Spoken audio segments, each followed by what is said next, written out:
earlier that part 1 of lesson number 13 Gita Mrutam means it is a nectar of Gita, Gita Rupi Amrut. That in part 1 we have already seen the summary and about this lesson. Now in one shlok we have already complete. Now the second number verses will start.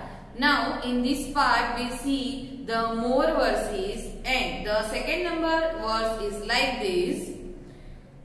जातस्य हि ध्रुवो मृत्यु ध्रुवं जन्मामृतस्य च तस्माद् परिहार्येऽर्थे न त्वं शोचितुम् अर्हसि.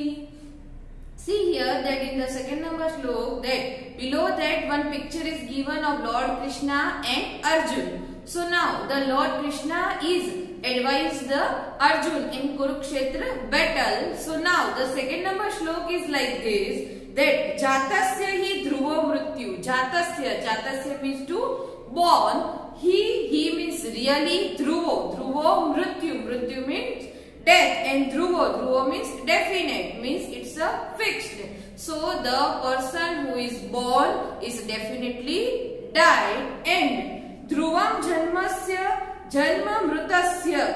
So here it is given jatasya hi dhruvo mrityu means the person who is born is definitely die and dhruvam janma mrutasya cha and the person who is died is definitely born. So the Lord Krishna is saying that the who is born is definitely die and the who is died is definitely born. And tasmad pariharye arthe, tasmad means so, pariharya arthe means in this unavoidable matter. Na tvam sochitum, tvam means for you, sochitum aharsi means do not think about this, means you are not think about this lament, means तुमको ये बारे में बहुत ज्यादा नहीं सोचना चाहिए. means जो जन्म लेता है उसका मृत्यु निश्चित है और जिसकी मृत्यु होती है उसका जन्म निश्चित है. तो तुमको ये मैटर के अंदर बहुत ज्यादा सोचना नहीं चाहिए. Now the word meaning is like this. The word jatasya means born, the one who born,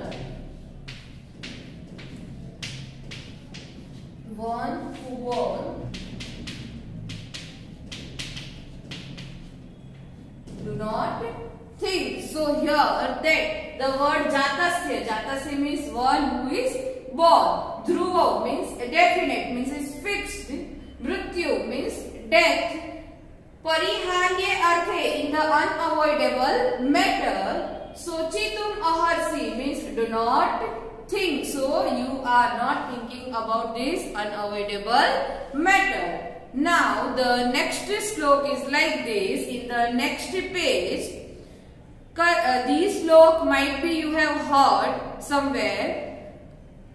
कर्मण्येवाधिकारस्ते मा फलेषु कदाचन मा कर्मफल हेतुर्भु मा ते संगेस्त्व कर्मणि. So here that the Krishna says that wherever you are going to do the work, so do not get that fruit, do not get the success. You are doing your own work. मतलब कर्म किए जा, फल की इच्छा नहीं रख. So now here, now the according to the word we'll see karmanye means in the action. Adhikaraste means adhikar means your right. Ma phaleshu kadanchana means never in the result or fruit, means you are never think about that result or fruit, that whatever work you have did. Now ma karma phal heturbu, ma karma phal heturbu, it means that do not desire the fruit or action, मतलब तू उसकी इच्छा भी नहीं रख. माते संगेस्त्व कर्मणि, कर्मणि अकर्मणि means in action, मतलब जो action है तो वो in action. माते संग अस्तु means that do not be attached, तो ऐसे लोगों की संगति में भी तू नहीं आ जो फल की इच्छा रखते है. So you have to do only your work. Do not get the success and the fruit of that, and do not attach with like this person. So now the second number slok, the word meaning is like this. Karmanye means in action. Karmani in action. Then adhikara. Adhikara means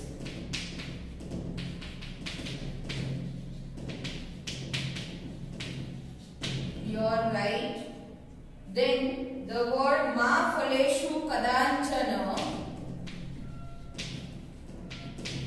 Ma phaleshu kadanchana. It means never in the result or fruit.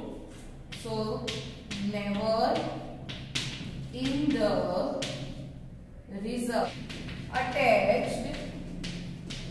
Do not be attached. So the word meaning is like this. Karmani means in action.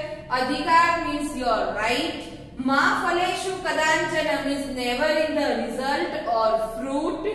Ma karma phal heturbu means do not be desire the fruit of action. Ma te sanga astu means do not be attached. So you have to do your own work and do not get to wish that your fruit or your success, automatically it will come to you. Now the next slok is like this. Shraddhavan labte jnanam tatpara sanyatendriya jnanam labdva param shantim achirena adhigacchati. So here in this slok they are telling about the person who is having their faith. It will get the success, it will get the knowledge, and the person who is having a knowledge, it will that get the peace, मतलब शांति. जो जिसको श्रद्धा होती है वो अपने आप ही क्या प्राप्त करता है, तो यहाँ पे संयतेंद्रिय, तो जिसके सारे सेंस ऑर्गन उसके खुद के कंट्रोल में है, उसको ज्ञानम लब्धवा पराम शांति, तो वो ज्ञान प्राप्त कर सकता है और ज्ञान प्राप्त करके वो अपनी शांति खुद ही प्राप्त कर सकता है. So the person who is having faith, it will get the knowledge, and the who is all sense organ in his control, मतलब उसके सारे सेंस ऑर्गन उसके खुद के कंट्रोल में है, वो तो लब्धवा परम शांति, तो वो परम शांति को प्राप्त कर सकता है. So now the meaning of this slok is like this. Shraddhavana, Shraddhavana, Shraddhavana means that full of faith. Labhate, Labhate means to get. Jnanam, Jnanam means knowledge.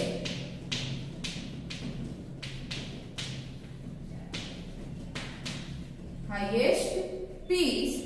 So the word meaning is like this, that Shraddhavana means full of faith, Labhate means to get, Jnanam means knowledge, Tatpara means then, Sanyatendriya means whose sense are controlled, Achirena means in no time, Adhigacchati means gets, Param Shanti means highest peace. So here they are talking about the person who is having a full of faith, it will get the knowledge, and the person who is having a knowledge and all the sense organs are controlled, so it will automatically get in no time, in whatever the time, it will get the success, and here that it will get the highest peace also. So here in the second, third and fourth number slok, the Lord Krishna says in the second number that the person who is born is definitely death, and in this unavoidable matter you are not think means you do not think about this matter. Now in the second number shlok, that whatever you are doing, that definitely you will get, but you are not getting means never in the result or fruit. So you are not thinking about your fruit or result, मतलब तू उसके फल के बारे में सोच नहीं, तू जो अपना कर्म है वो किए जा, और तू ऐसे लोगों की संगति में भी मत आ जो हियर माँ के संग, तो डू नॉट बी अटैच, जो फल की इच्छा रखते हैं. Now in the third number श्लोक, that the person who is full of faith, whose sense organs are controlled, it will get the knowledge and get the highest peace. I hope you all understand these three shlokas, whatever the word meaning which I have explained, and any queries there that we will solve in our live session, and the next three shlokas that we will see in our next video. Thank you.